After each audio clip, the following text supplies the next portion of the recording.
Assalamualaikum warahmatullahi wabarakatuh. Selamat siang Dunsana Info Sumbar semuanya. Kembali lagi bersama Riani di podcast Info Sumbar. Dan kali ini bintang tamu kita adalah Bang Panji Laras, seorang musisi asal Sumatera Barat. Nah, ini uniknya di sini Bang Panji ini proyeknya bukan cuma 1-2 band aja, tapi ada beberapa lainnya.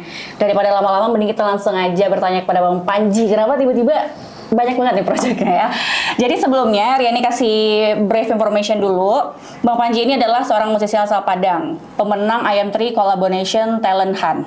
Nama panjangnya Panji Laras ya, Dunsana Info Sumbar ya, yang bermain dalam proyek solonya saat ini dengan nama The Benyamin. Dan Bang Panji ini jadi satu dari ratusan musisi yang berhasil tampil di ajang Pesta Pora tahun 2024 berkat program collaboration dari salah satu provider ternama yang Riani bilang tadi. Selamat datang Bang Panji. Terima kasih. Selamat siang. Siang. Lagi sibuk apa hari ini? Sekarang sibuknya lagi sibuk bikin lagu baru. Sibuk bikin lagu udah pasti ya. Lagi promo juga sih. Sibuk manggung? Pasti. Sibuk manggung. Keseharian kan. Jadi Dunsana Info Sumbar, The Benyamin ini adalah proyek solo dan idealis dari Bang Panji Laras.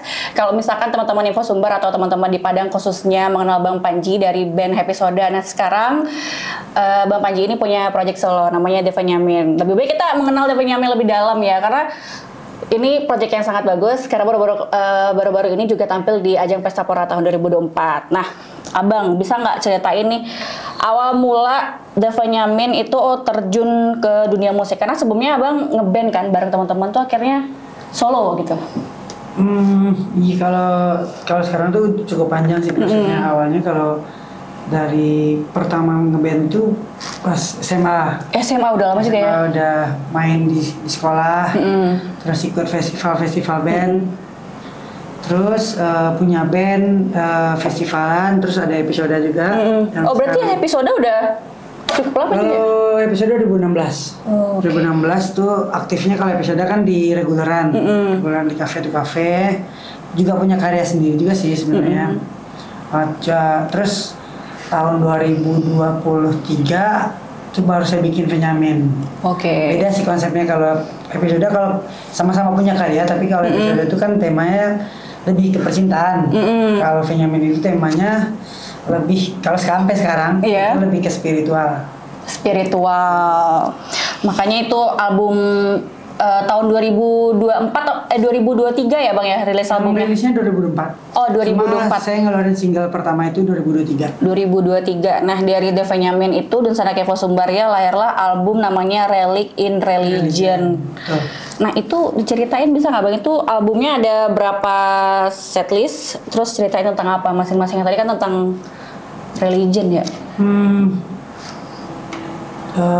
Ininya sih kalau di Religion itu dari judulnya dulu ya. Religion itu artinya kan peninggalan sebuah kepercayaan yang akan saya tinggalkan. Oke. Berarti kepercayaan itu bukan berarti tentang agama tertentu, tapi tentang keyakinan saya terhadap apa yang saya yakini. Itu sih banyak sih ceritanya tuh. Ada tentang keresahan, tentang kritikan juga. Kalau kita salah satunya judulnya Criticize, itu tentang kritikan. Karena manusia itu tidak akan pernah mengkritik kita selagi kita masih hidup. Tapi jangan pernah jadikan kritikan itu sebagai musuh, tapi ambil pelajaran dari kritikan tersebut. Oke. Salah satunya gitu. Dalam nih maknanya ya, Dunsana Info Sumbar ya.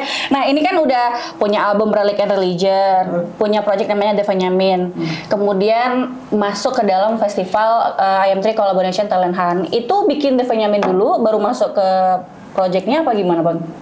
Oh iya, bikin Benyamin dulu. Oke. Benyamin itu awalnya kan di tahun 2023 akhir September saya ngeluarin satu single dulu. Terus cukup cepat sih sebenarnya untuk band pendatang baru. Saya bilangnya band solo ya. Project pendatang baru sebenarnya cukup cepat dan cukup beruntung bisa, kalau kita bahas Pesta Pora. Pas pertengahan 2024 saya udah bikin showcase album. Terus ada submission nih ceritanya. Ceritanya ada submission. entry buka submission. Sebetulnya ada submission yang saya lakukan tapi nggak lolos. Terus ada submission lagi. Ini submission yang kesekian. Yang kedua. Yang kedua. Submission ya kayak ajang kan. Submission ternyata lolos, beruntungnya 4 band yang main di Pesapora itu termasuk Benyamin. Itu setelah itu panjang habis itu ya ada finalnya, terus ada production juga.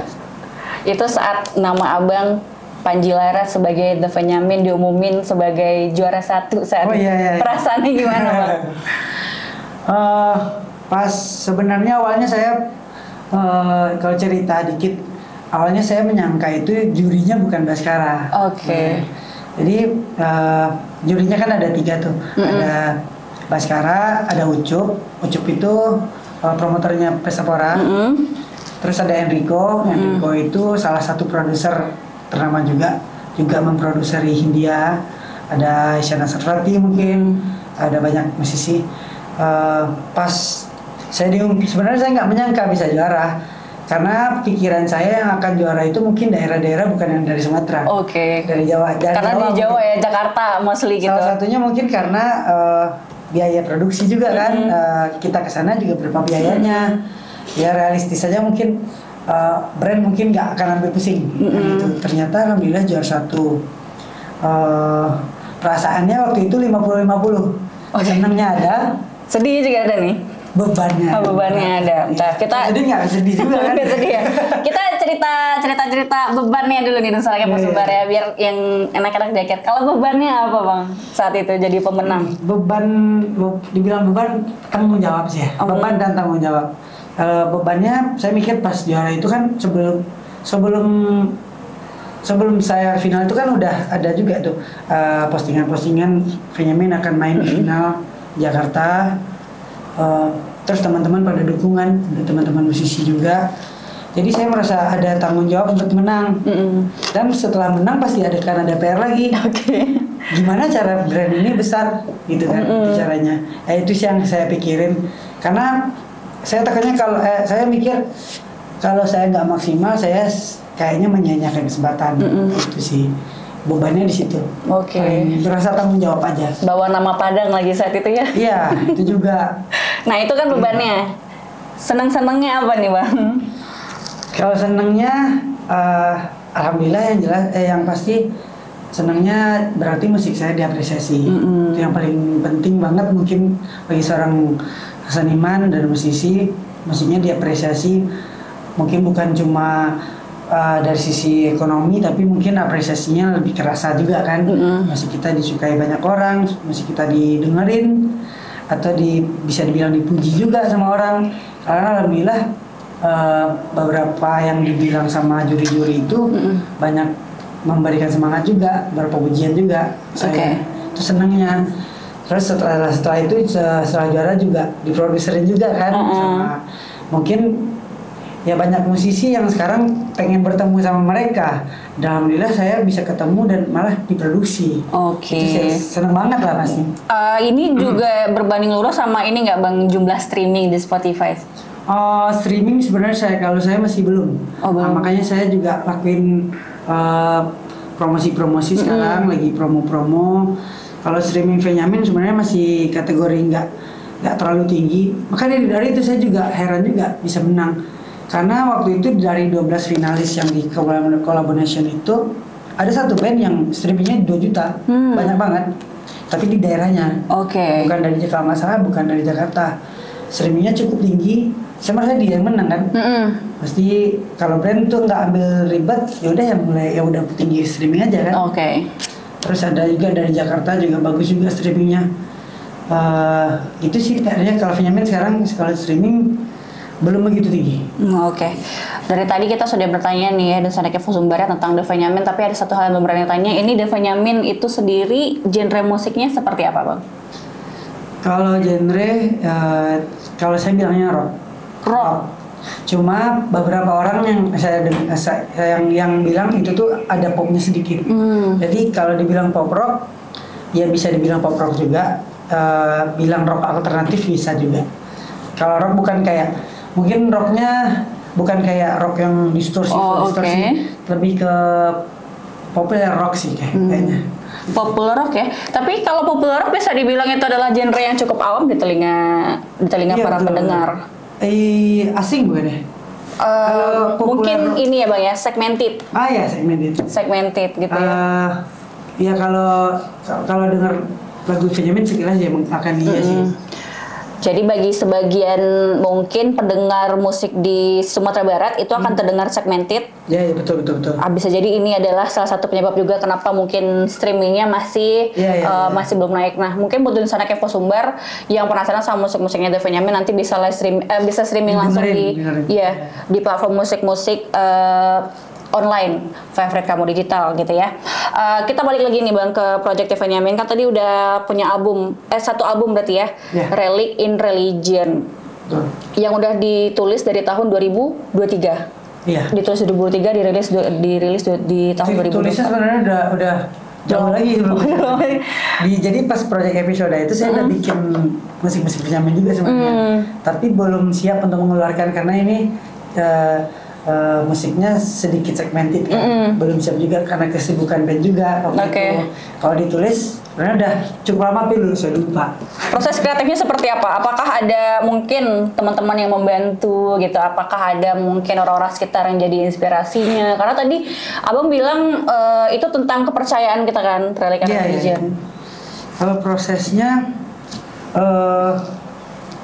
kalau bikin musiknya saya di rumah, di kamar aja. Oke. Di kamar. Nggak di studio rekaman gitu? Belum Waktu itu ya. Jadi dari lagu untuk Benjamin ini mungkin 1 sampai 5 lagu itu saya bikin guide-nya itu dasarnya dia, dasarnya di rumah. Abis itu udah mulai jalan satu single by single kan ngeluarin single by single. Udah mulai yaudah kita coba mixing di luar, mixing tempat teman, terus lagu 678 itu di tempat teman. Gitu sih. Berarti dari penulisan liriknya juga penulisan lirik ke Abang prosesnya sendiri? Ya semua kan proyeknya sendiri. Kebetulan bikin lirik juga sendiri. Kalau sedikit cerita lirik dari Benjamin itu saya dapatnya dari inspirasi dari buku. Buku itu judulnya Latazan. Judulnya Latazan, kalau bahasa Arabnya Latazan, Indonesia itu jangan bersedih. Jadi kurang lebih satu album itu ceritanya tentang hampir semua lagu di album pertama itu saya dapat dari buku Latazan itu. Inspirednya ya dari buku Latazan nih. Karena jadi penasaran juga nih sama lirik-liriknya. Habis ini nanti Riani kulik deh album Relic in Religion dari The Benjamin ini ya, Dunsana Kepo Sumbar ya. Tapi yang menarik adalah setelah project dari IMC Collaboration itu, Abang kan menang terus balik lagi ke Padang, kemudian mungkin dihubungi kembali oleh tim IM3-nya dan di beberapa berita itu Riani dapat informasi kalau Abang tuh kembali bersama Hindia, diajakin buat bikin project. Itu projectnya seperti apa? Projectnya jadi setelah menang itu kan rewardnya ada 2. Yang 1, 2, 3 dapat uang tunai. Dan khusus juara 1 itu diproduksi. Diproduserin India. Terus kalau cerita gimana prosesnya, setelah menang itu nggak ada kabar dulu nih, nggak ada kabar. Dapatnya hadiah uang tunai kan, belum ada kabar. Terus dikabarin kalau nggak salah akhir Desember apa gimana ya, lupa juga. Dikabarin rekaman. Sebelumnya si Baskara udah settingan. Settingan sama ya. Kirim demo lagu. Terus Baskara kasih, menurut gua sih kata Baskara, coba lu bikin. Saya kan tanya, mau yang kan digarap ini lagunya lagu lama kah di album gua? Soalnya Baskara udah denger lagu yang lagu itu. Apakah lagu lama atau lagu baru? Kalau saran gua sih lagu baru aja, tanya kan. Coba lu siapin deh 3 lagu. Terus saya bikin pas setelah pulang dari Jakarta, pas saya menang, saya bikin lagu nih buru-buru kan, buru-buru bikin lagu. Terus terkumpul 3 lagu, masuk di grup IM3 juga. Nggak apa-apa, masuk di grup, kan ada grupnya, ada production house, ada TPA juga di situ, ada Baskara, ada Enrico. Terus di situ Baskara bilang kan gue udah terima nih demonya. menurut kamu sendiri, kamu mau yang digarap yang mana? Oh, diberikan pilihan ya. Bukan Baskara yang pilih. Oke. Tapi dia kasih itu hebatnya sih acara ini, dia nggak membatasi kreativitas artisnya. Oh, oke. Kan beberapa acara mungkin dipaksain atau di set kan. Kalau ini alhamdulillahnya nggak termasuk apapun itu. Oke. Genre pun dia nggak harus milih yang populer, nggak harus juga. Nggak harus ngikutin pasar ya saat itu ya. Terus dari 3 lagu saya pilih lah yang salah satu judulnya awalnya Good Case. Pemeran yang baik. Jadi terus Baskara tambahin dan menurutmu kamu ini lagu ini mau dijadikan 3 lagu itu berbahasa Inggris semua. Karena album pertama Benyamin kan Inggris. Full Inggris semuanya, iya benar. Bikin lagi bahasa Inggris, mau Inggris semua atau mau dicampur Indonesia Inggris atau Indonesia aja. Terus saya minta teleponan kan sama Baskara, boleh nggak telepon mau ngomong dikit. Terus Baskara boleh telepon. Saya bilang kan saya tujuannya saya pengennya lagu ini mudah dikenal orang lain, populer. Saran dari Baskara emang di lagu ini lebih baik bahasa Indonesia aja. Karena akan lebih mudah orang Indonesia menerimanya, masuk telingannya ya. Kalau bahasa Inggris ada dinding yang harus dilewati dulu kan, baru kita bisa dengar. Oke. Terus Baskara terus lirik Inggris tadi saya revisi. Direvisi cuma 1 hari jaraknya, 1 hari. Satu hari ya. Itu susah banget soalnya saya bilang Baskara kan.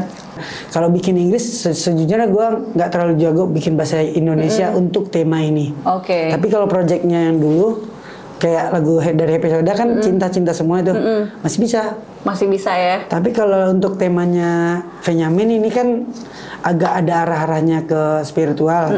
Baskara bilang ya kerasa kok. Kata Baskara, gue nggak terlalu jago soal ini, tapi kan gue coba. Terus mungkin tuh kata Baskara mungkin penggunaan kata-kata aja. Soalnya takutnya waktu saya bikin itu, saya merasa pas saya bikin lagu Benyamin tentang spiritual tuh kayak lagu religi jadinya. Ketika di bahasa Indonesia kan. Karena kalau bahasa Inggris itu kayak gimana ya? Bahasa Inggris tuh lebih bahasanya lebih general gitu mungkin ya. Tapi ketika di bahasa Indonesia kan terdengar mungkin lebih sedikit ya religi. Ya jadi kayak lagu opik jadinya. Jadi kayaknya bukan materinya sih, tapi mungkin sayanya yang milih kata-katanya nggak sebagus orang yang sudah bikin. Terus nanti gue bantu kata Baskara, dibikin lirik. Juga sempat mentok juga. Apalagi di bagian bridge dan refnya. Terus Baskara, terus saya pergi Jakarta. Liriknya masih dari lirik saya nih. Nah, terus hari pertama kalau nggak salah Jakarta tuh 5 hari apa 6 hari ya. 6 harian lah mungkin. Hari pertama itu saya ke rumah Enrico dulu. Ke rumah si drummernya Lomba Sihir. Nah, itu produsernya dia juga. Bikin lah tag gitar. Aransemen yang saya bikin itu dirubah semua sama saya Enrico. Jadi jadi kayak gini ya. Terus di tag lagi ada beberapa part yang di tag di rumah Enrico. Terus beberapa hari nungguin musik selesai. Terus di hari terakhir tanggal 6 kalau salah baru ketemu Baskara. Itu untuk syuting semuanya. Syuting tuh ngeri juga tuh. Kenapa ngerinya Bang? Kan kita acting. Oh iya benar juga ya. Jadi ada kesulitan di sana ketika acting. Jadi sebelum itu tuh timnya AM3 kan ada syuting di Padang sebenarnya. Kalau di YouTube-nya Collaboration ada itu. Syutingnya 2 hari. Soalnya pas syuting tuh berulang-ulang terus. Kan saya nggak jago juga di depan kamera. Susah. Nggak acting juga sebenarnya kayak. Musisi disuruh acting ya? Iya. Sebenarnya. Ya, terus saya bilang kan sama sutradara saya nanti susah nih kalau apalagi nanti ada Baskara kan, ada Baskara, ada Ucup, ada Enrico pasti akan grogi juga. Nah, terus pas itu tuh syuting selesai, alhamdulillah lancar. Situlah ada take vokal di namanya minicam. Minicam itu take vokal. Ada masukan-masukan juga, ngobrol-ngobrol santai juga, sempat barbekyuan juga sama dia, gitu sih katanya. sampai rekaman situ. Sampai rekaman. Nah, pada akhirnya apa lagu yang dirilis bersama yang diproduseri Hindia itu, Bang? Oh iya. Akhirnya dari itu belum ada judul sebenarnya. Kan lagunya dari Inggris ke Indonesia. Iya. Saya tanyakan Baskara, liriknya apa nih Mas? Terserah lu aja. Oke deh, gue kasih 3 judul ya nanti ya, pilihin. Oke. Terus judulnya jadinya saya tanyain nih, soalnya orang PH minta judul lagu.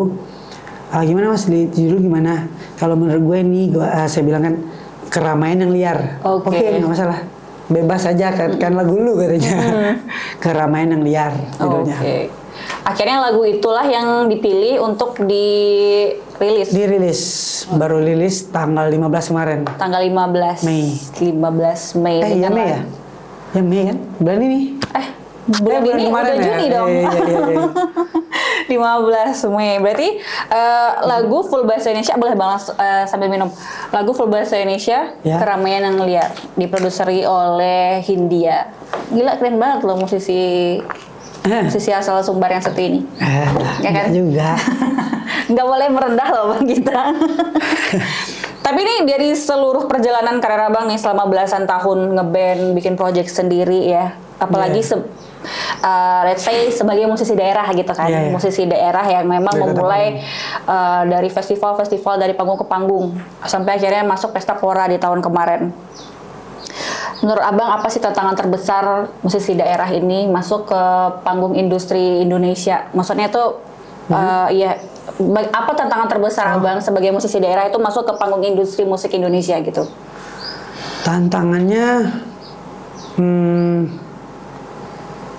kalau tantangannya mungkin kita nggak saya ragu juga jawabnya. Soalnya sekarang nggak ada era digital juga kan. Iya. Dibilang tantangan sebenarnya sekarang udah nggak ada tantangan sebenarnya harusnya. Kan semuanya juga serba digital juga. Kalau kita bikin video yang bagus, mungkin viral, tantangannya kan sama juga. Kalau sebut semua daerah, di Jakarta pun kan gitu juga sebenarnya. Tapi mungkin kalau kata-kata orang sih, tantangannya mungkin di Padang, kalau di tempat kita mungkin agak kurang banyak eventnya dibanding di kota besar. Tidak ada event ini ya, event festival sebanyak yang... Mungkin kalau nggak tahu sih, mungkin mungkin kurang banyak event-event, nggak apapun lah eventnya. Terus mungkin kalau di daerah kota besar itu kayak Jakarta, Bandung, Jogja itu mungkin ya ekosistem musiknya udah bagus. Itu sih tantangannya, jadi orang-orang itu kompak semua. Jadi bergerak bersama, jadi mereka makanya banyak musisi sekali naik, musisi teman-temannya juga naik juga. Emang kayak gitu kalau di Bandung, di Jakarta. Kalau di sini ekosistem kita mungkin masih perlu kita benerin kayaknya. Tapi udah bagus, sekarang udah mulai baik. Udah banyak musisi-musisi yang mungkin reguleran, kayak episode juga, yang dulunya nggak punya lagu sendiri, sekarang udah banyak banget yang bikin lagu sendiri. Oh iya, benar saja ya. Berarti dan udah ada juga kayak showcase, ada juga event-event yang dibikin oleh media-media. Itu kan sebuah langkah untuk membuat ekosistem yang baik juga untuk Kota Padang. Jadi tantangannya yang tadi, tapi sudah mulai teratasi kalau di sini. Abang sejauh ini udah pernah konser tunggal apa belum di Padang nih? Sebagai Benyamin. Konser tunggal kayaknya belum lah. Tapi pengen. Konser tunggal tuh udah artis banget kayaknya ya. Tapi nggak masalah. Kayaknya nggak ada. Kalau showcase sudah. Showcase udah. Jadi Benyamin itu di tahun 2024 akhir, setelah rilis single by single, saya gabungin jadi album. Bikinlah showcase sendiri. Itu ada talent juga, ada artis-artis juga, teman-teman juga yang main. Terus setelah kalau bisa dibilang konser tunggal mungkin belum. Ini lebih ke show sendiri. Show sendiri udah pernah. Terus setelah itu saya bikin tour di Kota Padang, beberapa titik, ada 3 titik. Per minggunya, minggu ini, minggu itu, minggu 1, minggu 2, minggu 3 itu udah pernah juga bikin show sendiri. Dan setelah itu ada beberapa panggungan yang diundang orang lain, udah pernah juga. Oke. Mungkin ini beberapa pertanyaan terakhir nih sebelum kita tutup podcast ini ya, Donsana Kevo Sumbar ya. Maksudnya ini Bang Panji sendiri dari ngeband dari belasan tahun gitu ya. Kemudian perlahan masuk ke dalam industri musik Indonesia juga. Sebagai seorang musisi nih Bang, apa sih harapan Abang terhadap industri musik khususnya di Sumatera Barat gitu ya, soal ruang akses bagi musisi daerah? Mungkin kan orang banyak yang ngeband nih, tapi susah melejitnya, susah masuknya, mungkin akses rekaman nggak tahu, terus memasarkannya nggak tahu juga, atau mungkin dia nggak pede sama karyanya sendiri. Saran ya? Iya. Sebenarnya saya takut bikin saran, soalnya Benyamin juga belum begitu besar kan, lagi sama-sama merintis juga sama teman-teman yang lain. Yang saya tahu sekarang musisi di Padang, khususnya musik, itu sudah banyak banget musik-musik yang bagus, sudah banyak banget. Bahkan yang saya nggak tahu sama orangnya lagunya bagus. Mungkin beberapa teman-teman ada yang orangnya cuma bisa bikin lagu yang bagus, tapi memasarkannya nggak bisa. Ada yang tahu teknik masarin, bikin lagu bagus nggak bisa. Ya kalau mungkin dari saya, mungkin ini juga Benyamin lakuin. Ya mungkin kita bikin lagu, tahapnya bikin lagu. Setelah bikin lagu, caranya membesarkan si materi itu. Salah satunya mungkin kalau dilakukan orang-orang di luar, di banyak tempat, di Padang juga banyak yang lakuin. Salah satunya ngirim press release ke berbagai media-media, misalnya ke Info Sumbar, ke Pop Hari Ini mungkin, ke Valaktif, lempar kasih ke radio-radio, press release. Karena banyak juga musisi-musisi yang belum bisa bikin press release, karena press release itu penting. Benar juga ya. Misalnya ada lagu baru, gimana orang mau post musik kita kalau kita nggak kirim ke mereka? Iya benar. Tahu dari mana mereka kan? Kecuali kita udah terkenal. Terus mungkin bikin show-show sendiri, gabung sama komunitas-komunitas. Terus kalau untuk digital mungkin lebih banyak bikin konten kali ya. Konten yang sesuai dengan tema lagunya. Misalnya kalau kita bikin yang nggak sesuai tema juga nggak bagus juga. Nggak relate jadi. Nggak relate. Berbagai cara sih itu media-media itu sih. Oke, nih terakhir buat Bang Panji, ada nggak pesan buat anak-anak muda Kota Padang atau Sumatera Barat yang punya mimpi serupa jadi musisi seperti Bang Panji? Apa? Pesan-pesannya nih buat anak muda Sumatera Barat yang gue pengen jadi musisi dari SMA, gue udah ngeband gitu, gue pengen jadi musisi sekarang, pengen masuk menjadi penampil di Pesta Pora atau di mana gitu. Saya baru sadar di Pesta Pora itu ternyata masuk susah. Susah. Makanya saya bilang beruntung banget sebenarnya Benyamin bisa main di sana. Berarti Abang menjadi salah satu musisi dari Sumbar yang pertama kali masuk Pesta Pora. Apa sebelumnya juga sudah ada? Nggak tahu saya. Nggak tahu. Kayaknya ada yang tapi bukan di Pesta Pora, di Synchronize Fest ada beberapa. Kalau saya udah ada sebenarnya. Tapi nggak tahu sih ada yang saya tahu namanya, kayak Misantropi, kalau nggak salah Orkes Taman Bunga juga ada pernah, tapi nggak tahu di festival apa. Banyak sih kayaknya. Cuma kalau setelah saya sadari ternyata masuk ke Pesta Pora itu sulit ya. Dan alhamdulillahnya Benyamin, kan Pesta Pora itu panggungnya banyak. Ada yang big stage-nya, ada yang small, ada yang medium. Alhamdulillah Benyamin itu main di big stage, dikasih panggung yang besar. Jadi tuh kayak waktu saya sadar itu nggak gampang ternyata. Soalnya sekarang saya juga akan sampai juga nih main lagi kan di Pesta Pora kalau bisa kan. Soalnya Pesta Pora kan ada lagi Synchronize, festival-festival di luar akan ada lagi itu yang akan disubmit lagi. Nah, selamanya kita akan submit terus. Benar ya. Selama belum terkenal kita akan submit terus. Nah, ya jadi kalau saran-sarannya buat teman-teman yang mungkin baru memulai, Benyamin sebenarnya baru memulai juga, belum sampai 2 tahun. Kalau kita hitung belum sampai 2 tahun. Saran-sarannya yang pasti kita bikin materi yang bagus, sebagus mungkin. Kalau dari sisi lirik ya kombinasi antara lirik dan musik. Terus pasarkanlah dengan baik, publish dengan baik. Mungkin lihat-lihatlah cara-cara brand besar, gimana cara mereka membranding dirinya dan materinya, sama kayak bikin perusahaan. Itu juga kan yang dilakuin, ada riset juga, riset pasar juga. Terus rajin-rajin juga submission.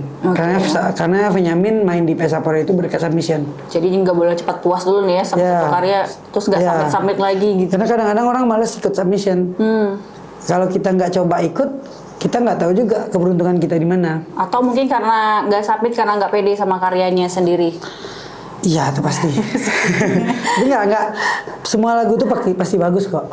Tergantung siapa mendengar. Setiap lagu akan akan menemukan pendengarnya sendiri ya, Dunsana Info Sumbar ya. Sebelum kita tutup, kita akan kasih ruang sama Bang Panji untuk mempromosikan The Benyamin. Silakan Bang. Ya, halo teman-teman Info Sumbar. Saya Benyamin. Saya The Benyamin. Saya baru rilis lagu baru, judulnya Keramaian yang Liar. Rilisnya tanggal 15 Mei kemarin. Sudah ada di YouTube, sudah di Spotify. Di YouTube ada video liriknya, di Spotify ada lagunya, di berbagai platform digital ada di Apple Music, ada di Joox dan lain-lain. Boleh didengerin lagi lagunya, didengerin terus. Jadikan playlist kalian agar musik Benyamin lebih banyak dikenal lagi. Mudah-mudahan kalian suka lagunya. Nah itu dia Dunsana Info Sumbar, sedikit obrolan bersama Bang Panji Laras aka The Benyamin. Nah kalau masih awam sama The Benyamin, happy saudara sih tahu dong. Terima kasih Dunsana Info Sumbar telah menonton hingga detik ini. Riani pamit, Bang Panji Laras pamit. Assalamualaikum warahmatullahi wabarakatuh.